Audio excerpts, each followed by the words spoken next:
বদরখালী সিরিঙ্গা আঞ্চলিক সড়কের পৌরসভার বাটাখালী নামক এলাকায় খাবার ভ্যানের ধাক্কায় নৌশদ শরীফ নূর নামে এক শিক্ষার্থী মারা গেছে। আজ মঙ্গলবার সকাল 7টায় চকরিয়া পৌরসভার 4 নম্বর ওয়ার্ড বাটাখালীতে এই ঘটনা ঘটে। দর্শক, আমরা এই মুহূর্তে আছি যে শিক্ষার্থী মারা গেছে তার বাড়িতে। এখানে আমরা দেখতে পাচ্ছি স্বজনদের আহাদারি চলছে।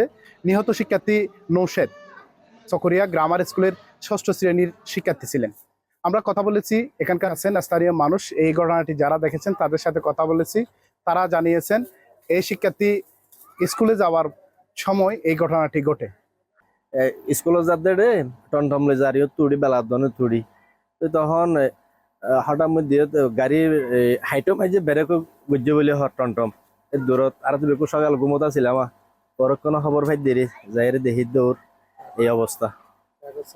কি আমরা চাচ্ছি কি মানে ট্রেন আপ করা, রাস্তাতে ড্রাইভাররা যেন অস্থির না হয়ে গাড়ি না চালায়, এইসব মানে বিভিন্ন বিষয়ে যে বিষয়ে ট্রেন আপ করতে হয়। ড্রাইভাররাই ভালো জানবেন, ওদের প্রশিক্ষণের ক্ষেত্রে তো অনেক কিছু জানার বা জ্ঞান দেওয়ার আছে ড্রাইভারদের।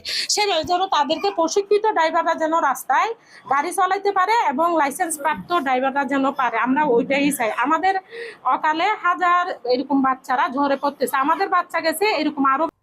সেই ছেলেটি উঠেছে বেলালের দোকান থেকে, সে যাবে চিরিঙ্গা, কিন্তু যে জায়গায় সে পড়েছে ওই জায়গায় সে নামারও কথা না, পড়ারও কথা না। আমার মনে হয়েছে, আমি সিসিটিভির ফুটেজটা 2 থেকে 10 বার দেখেছি। দেখার পর আমার মনে হয়েছে তাকে পিছন থেকে কেউ ধাক্কা দিয়েছে।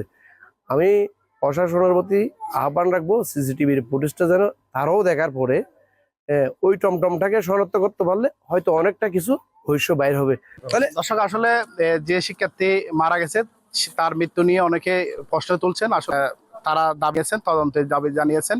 আমরা কথা বলতে চাই চকরিয়া থানার ভারপ্রাপ্ত কর্মকর্তা মনির হোসেন সাথে। তার সাথে কথা বলবো, কথা বলে জানতে চাইবো ঘটনার বিস্তারিত। ওই যে বাচ্চা পড়ে মারা গেছে। খাবার ভ্যানটা কি আটক আছে? খাবার ভ্যান আমাদের কাছে নাই। আমি শুনছি যে বদরখালী কোন জায়গায়, ওরা আমার লোকজনের কাছে আছে, ওদের কোনো ইয়ে আছে। ওরা সুরতাল করে নিয়ে গেছে চলে আসে।